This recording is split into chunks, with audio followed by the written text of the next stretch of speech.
The Biden administration is considering a plan to send Ukraine with controversial cluster munitions in an $800 million weapons package, and may make that announcement on Friday. This despite the humanitarian concerns surrounding weapons like these, which can leave unexploded ordnance embedded in the ground only to maim or kill civilians years after the war is over.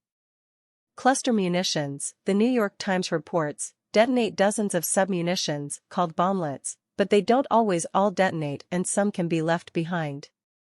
Those who oppose landmines, due to their unintended impact on civilians, also oppose cluster bombs.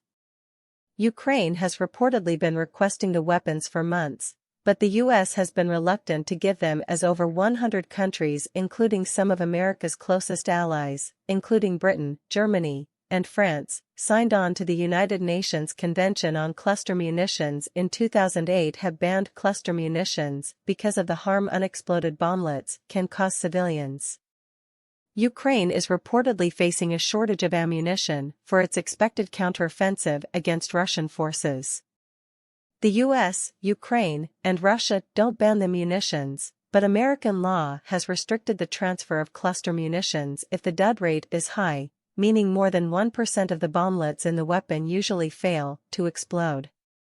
Pentagon Press Secretary Brig General Patrick Ryder told reporters on Thursday that the dud rate of the cluster munitions the Biden administration is considering sending is less than 2.35%, noting that Russia has been using cluster munitions in Ukraine that reportedly have dud rates of over 40%. The Ukrainians have also reportedly used cluster munitions. President Joe Biden is reportedly considering waiving the dud rate requirement just as the U.S. works to destroy other hazardous weapons from its chemical weapons arsenal. Next week, Biden is traveling to Europe for a NATO meeting in Vilnius, Lithuania.